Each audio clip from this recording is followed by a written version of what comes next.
Okay, so are you ready? Because today, We are diving deep into how kids learn language. and I'm not going to lie. Getting ready for this one, even I had some like, wait, really moments. Yeah. Because we're not just talking about like goo goo goo ga. Right. We're talking about the really intricate systems that are at play when a child learns to talk. Yeah, what always gets me is how much we all just like marvel at a baby when they say mama or dada for the first time. Oh, yeah. But, behind those like deceptively simple words Right. is this like universal process of astounding complexity. It's true. It's happening whether that child is in, Tokyo or Timbuktu. It's like there's this secret code book hardwired into all humans. Yeah. You know what I mean? Like, Right, as well. you hear those videos of babies babbling and you think it's just like cute noise. Right. But someone who speaks Japanese will hear different sounds in a babbling baby than an English-speaking family. Exactly. Like they are already tuning into their environment. Yeah, it's like their brains are these incredible pattern detectors just like It's amazing. soaking it up. It really is. But here's something to consider. Okay. Think about how we constantly read to babies Yeah. who haven't even said a word yet. Right. You might think, oh, that's just a soothing routine or something like that. But what's really interesting is that receptive language, their understanding of words actually develops way faster than their ability to speak. Oh, wow. You're building this foundation of language Yeah. even before they can say more book. That is fascinating and also so reassuring. Oh, absolutely. For parents who are like, oh my gosh, my kid's not talking yet. Right. It's like, you're already doing it. Exactly. Just by like, You're nurturing those language skills even when you don't realize it. just by engaging them. Yeah. But I am dying to know how kids go from like single words to grammar. Like, how do they make that leap? Right. And I feel like we can't talk about that without mentioning the WUG test. Of course not. You had me at made up creature. It's classic. Tell us about this. Okay, so essentially, researchers show a child a picture of this imaginary creature, Okay. right? A wug. Okay. And then they show them two of these creatures. Okay. And they say, now there are two. Yeah. And the kid, without ever having heard the word wugs before, will get it right Wow. and say wugs, proving that they're not just mimicking. They're internalizing grammatical rules. Hold on. So it's not just like cat versus cats. Right. They're understanding like The pattern. the pattern. Yes. And then they can apply that to a completely new word, Exactly. even if it's made up. My Yeah. mind is a little blown right now. It highlights how much cognitive work is happening behind the scenes. Yeah. They're like little linguistic detectives constantly testing and refining their understanding of how language works. Wow. And this becomes even more apparent when we look at how they learn to use negation. Oh, you mean the no phase? Because I swear for a while there, it feels less like grammar and more like a declaration of independence. Exactly. It's just like, no. Right. That forceful no Yes. might seem simple, but it actually marks the very beginning of this fascinating journey through the stages of negation. Oh, okay. So they start with that single word no, right? Right? Then they gradually start to add in the subjects the verbs, Yeah. and eventually those auxiliary verbs like do and be. So it gets more complex. It does. And there are bumps along the way. Oh, for sure. Like when a kid says, I don't have no more candies, The cutest.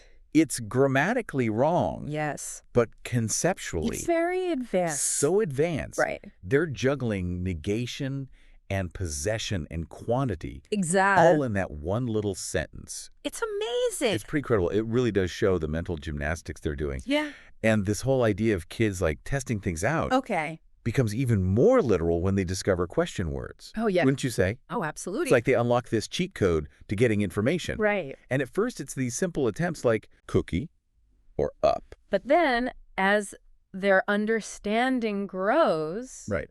so do their questions. And the really neat part, And okay. that the types of questions they ask actually mirror their cognitive development. Oh, wow. It often starts with what, where, and who, Okay. focusing on all those concrete things Makes sense. that they can easily grasp at that age. At that age, the world is very much like, what is that? Exactly. Where is it? Yeah. Who is that? Yeah. But Then then, comes the why stage. oh boy, And you know you're in for it as a parent because Yeah. things are about to get. a lot more philosophical. Tell me about it. I remember babysitting my nephew when he hit the Y phase. Yeah. It was relentless. It Okay. was just like question after question after question. But you're saying that these why questions Mhm. are actually a sign of some pretty serious cognitive growth. Absolutely. Okay. It marks a really important shift from That concrete thinking to a more abstract way of thinking. They're no longer satisfied with just knowing what something is. Yeah. They want to know why it is. Right. Why does it work this way? The reasons. Yes, the reasons behind things. And honestly, sometimes these why questions come with like the most hilarious misinterpretations. Okay, you can't just tease that. Oh, it's true. You got to give me an example. Okay, so picture this. Okay. You've got this young child. They ask their parent, when can we go to the park? Yeah. The parent says, oh, in about 10 minutes. And the child, completely serious, starts counting down from 10, Oh. 10, 9, 8, 7, 6. Oh my gosh.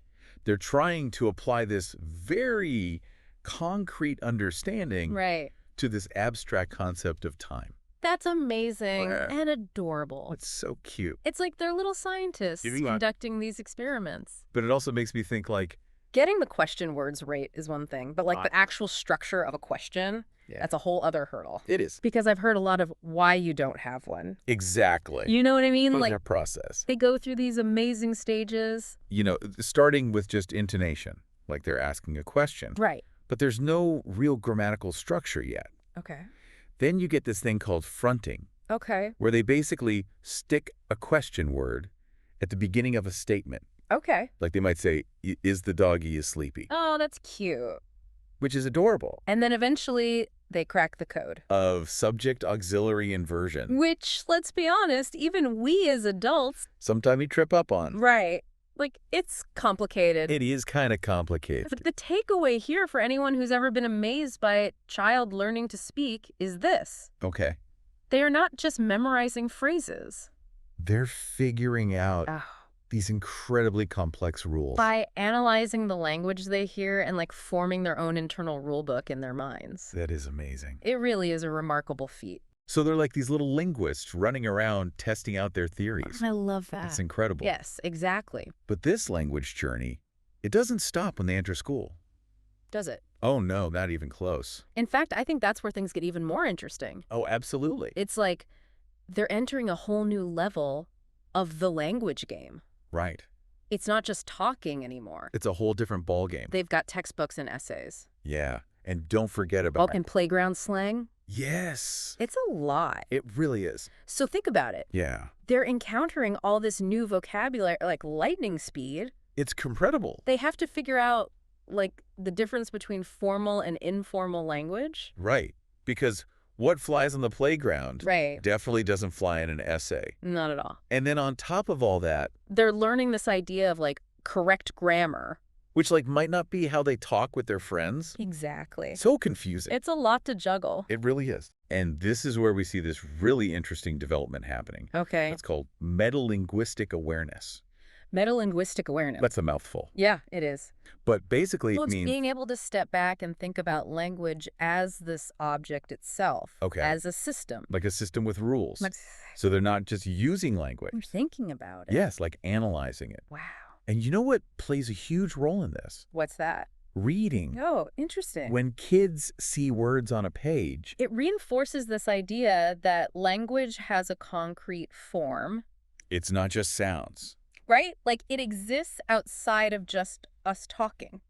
Wow. And then they start to grasp things like ambiguity, Okay. like that words can have multiple meanings. Oh, like puns. Yes, exactly. Which suddenly those like really corny knock-knock jokes I loved as a kid, Yeah, now they make so much more sense. right. They're so funny. It all comes together. And let's not forget about like, Just the massive amount of vocabulary they're learning at this age. oh, it's mind-blowing. It really is. We're talking hundreds, if not thousands, of new words every year. It makes sense when you consider how much they're reading. Exactly. And not just for school, Right. but also for fun. That's key. And I bet those two types of reading are doing very different things for their brains. You are 100% right. Tell me everything. Okay, so assigned reading, Yeah.